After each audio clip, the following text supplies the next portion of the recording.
It is November, and you know what that means. 50% off all Criterion in the collection at Barnes & Nobles and barnesandnobles.com.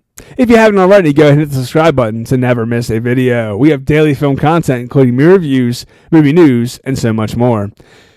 So today, as every day for the rest of the month, I'm going to pick a Criterion out of my collection that I recommend checking out during the 50% off sale. I also like to add that, I know my Barnes & Nobles are like the three near me, closest to me, don't have the widest selection of Criterions. And yes, you can order them online, but a lot of times you order them online, there's additional fees, and it can take a while. I don't particularly like ordering stuff on barnesandnobles.com. Nothing against them.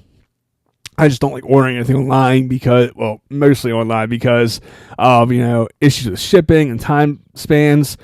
So I would recommend, if you are looking for a film that you cannot find your local Barnes & Nobles, check out Amazon.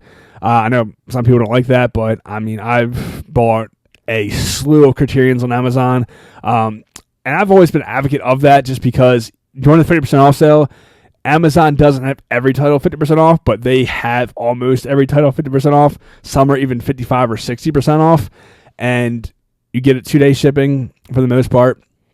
And anytime there's any issues with it, it's hassle-free return and get another one.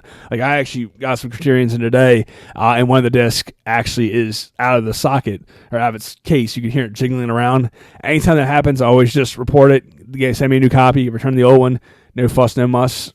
Simple as that. I buy a lot of Criterions on Amazon. Highly recommend checking them out. This is not a paid sponsorship. I just order a lot of Criterions on Amazon.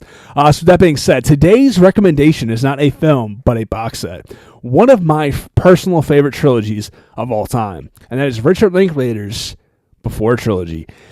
Pretty much 3 films, all take place in 24 hours. The first one being Before Sunrise. It's where Jesse and Celine first meet on a train in Venice. They spend one evening together, and then 9 years later, they rekindle this in Before Sunset, which takes place 9 years later, and they spend one evening together. And then, of course, we have 9 years after that is when Before Midnight events occur. Now, this trilogy is one of the most underrated trilogies, I would have to say, of all time. This is the lowest grossing trilogy, and it's a fact. This is the lowest grossing film trilogy in cinema history. And I think a lot of that has to do with the fact that the second and third film were like super indie. I remember seeing the third film in theaters, and I actually had to drive about 45, maybe an hour away to a Egyptian Cinemark theater, because that was the only theater playing it in like the tri-state area, and that was like the weekend it came out. And even looking past that, there was no one really playing it. So it didn't get a wide release before midnight. That was Before Sunset. I'm not sure. Before Sunrise probably got a decent release back in '95.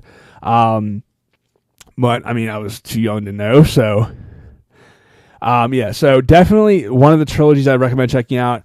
Again, if you're a huge fan, if you like Richard Linklater, you will absolutely adore this trilogy. It's one of my favorite trilogies.